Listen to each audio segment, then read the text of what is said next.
Hi friends, I want to read you a story. It's a bedtime story.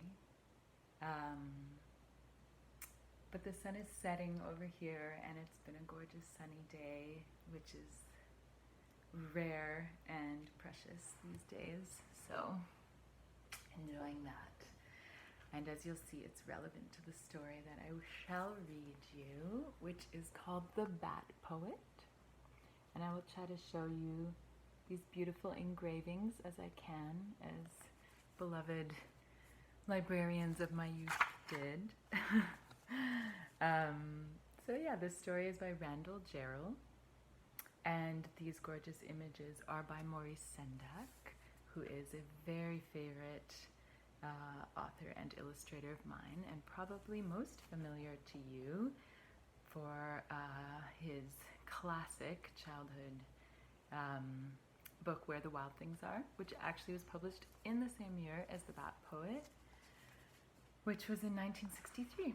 And The Bat Poet is currently out of print. So I will share with you its beautiful story and its beautiful images, and I think, here you go.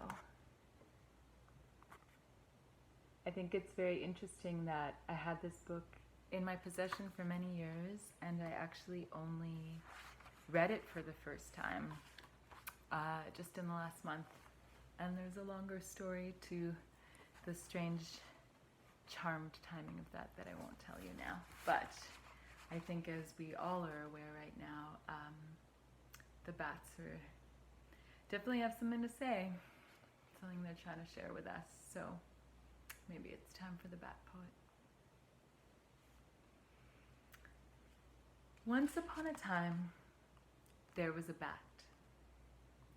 A little light brown bat, the color of coffee, with cream in it. He looked like a furry mouse with wings. When I'd go in and out of my front door in the daytime, I'd look up over my head and see him hanging upside down from the roof of the porch. He and the others hung there in a bunch, all snuggled together with their wings folded, fast asleep. Sometimes one of them would wake up for a minute and get in a more comfortable position, and then the others would wriggle around in their sleep till they'd got more comfortable too. When they all moved, it looked as if a fur wave went over them.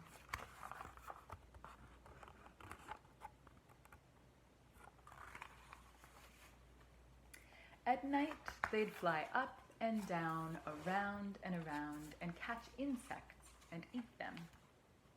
On a rainy night, though, they'd stay snuggled together just as though it were still day. If you pointed a flashlight at them, you'd see them screw up their faces to keep the light out of their eyes. Toward the end of summer, all the bats, except the little brown one, began sleeping in the barn. He missed them and tried to get them to come back and sleep on the porch with him. "What do you want to sleep in the barn for?" he asked. "We don't know," the others said. "What do you want to sleep on the porch for?" "It's where we always sleep," he said. "If I slept in the barn, I'd be homesick. Do come back and sleep with me." But they wouldn't. So he had to sleep all alone. He missed the others. They had always felt so warm and furry against him. Whenever he'd waked, he'd pushed himself up into the middle of them and gone right back to sleep.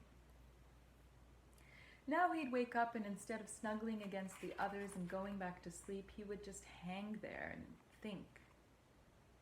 Sometimes he would open his eyes a little and look out into the sunlight. It gave him a queer feeling for it to be daytime and for him to be hanging there looking. He felt the way you would feel if you woke up and went to the window and stayed there for hours, looking out into the moonlight.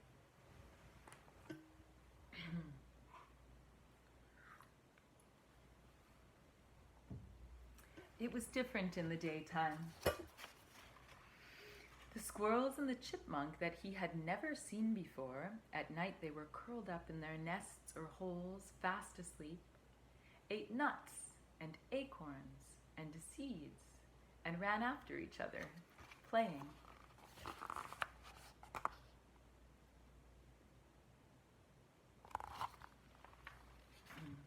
And all the birds hopped and sang and flew. At night they had been asleep, except for the mockingbird. The bat had always heard the mockingbird. The mockingbird would sit on the highest branch of a tree in the moonlight and sing half the night. The bat loved to listen to him. He could imitate all the other birds. He'd even imitate the way the squirrels chattered when they were angry, like two rocks being knocked together. And he could imitate the milk bottles being put down on the porch and the barn door closing, a long, rusty squeak. And he made up songs and words all his own that nobody else had ever sung or said. The bat told the other bats about all the things you could see and hear in the daytime. You'd love them, he said. The next time you wake up in the daytime, just keep your eyes open for a while and don't go back to sleep. The other bats were sure they wouldn't like that. We wish we didn't wake up at all, they said. When you wake up in the daytime, the light hurts your eyes. The thing to do is close them and go right back to sleep. Day is to sleep in. As soon as it's night, we'll open our eyes. But won't you even try it? The little brown bat said. Just for once, try it. But the bats all said, no. But why not? Asked the little brown bat. The bat said, we don't know. We just don't want to. At least listen to the mockingbird. When you hear him, it's just like the daytime. The other bat said, he sounds so queer. If only he squeaked or twittered, but he keeps shouting in that bass voice of his. They said this because the mockingbird's voice sounded terribly loud and deep to them. They always made little high twittering sounds themselves. Once you get used to it, you'll like it, the little bat said. Once you get used to it, it sounds wonderful. All right, said the others. We'll try. But they were just being polite. They didn't try. The little brown bat kept waking up in the daytime and kept listening to the mockingbird until one day he thought, I could make up a song like the mockingbirds. But when he tried, his high notes were all high, and his low notes were all high, and the notes in between were all high. He couldn't make a tune. So he imitated the mockingbird's words instead.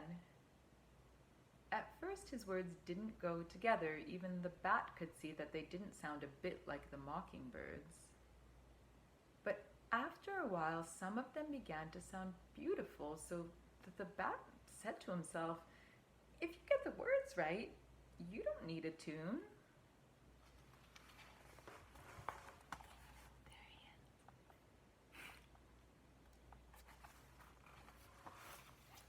The bat went over and over his words till he could say them off by heart.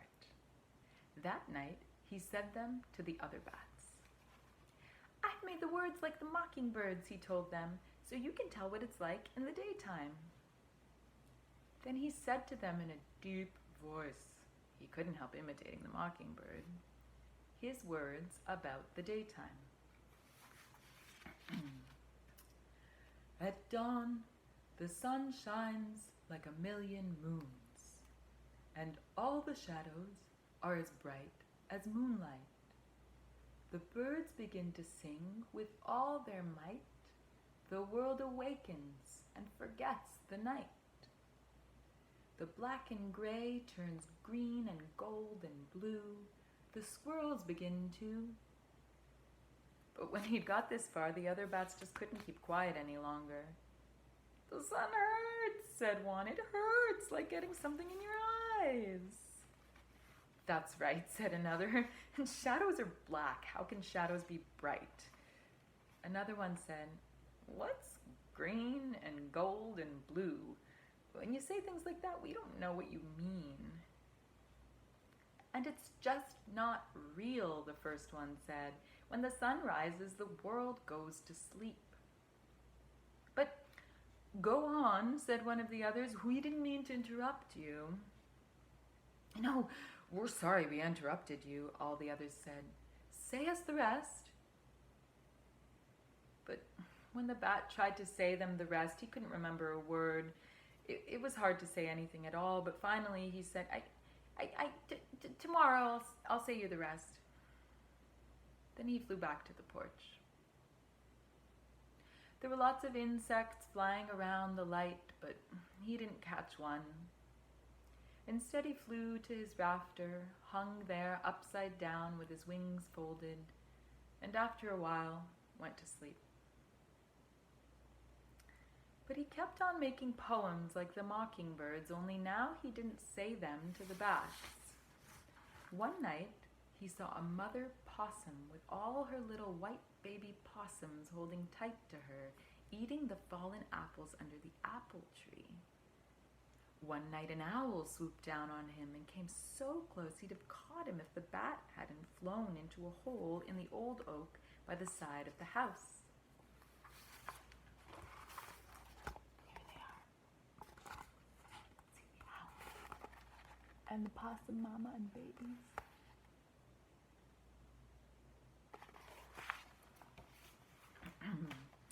And another time, 4 squirrels spent the whole morning chasing each other up and down trees, across the lawn, and over the roof. He made up poems about them all. Sometimes the poem would make him think. It's like the mockingbird. This time it's really like the mockingbird.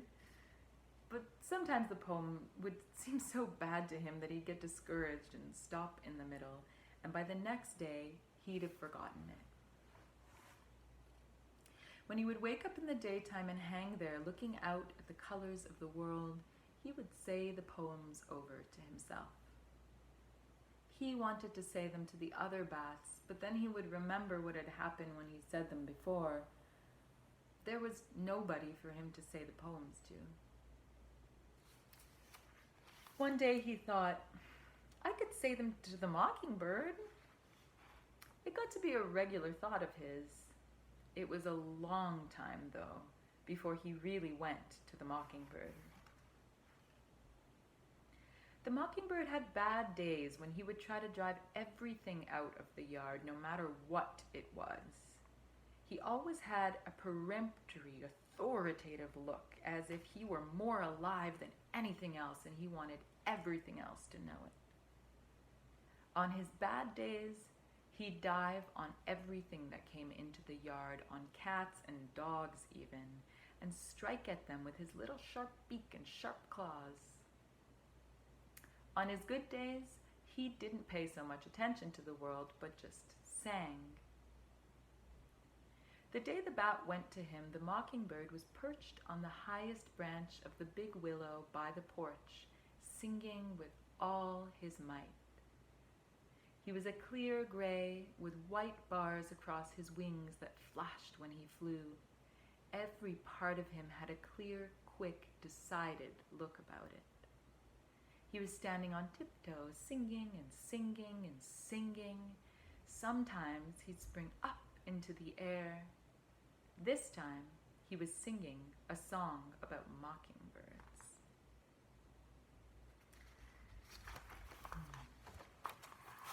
That's just the bat flying away.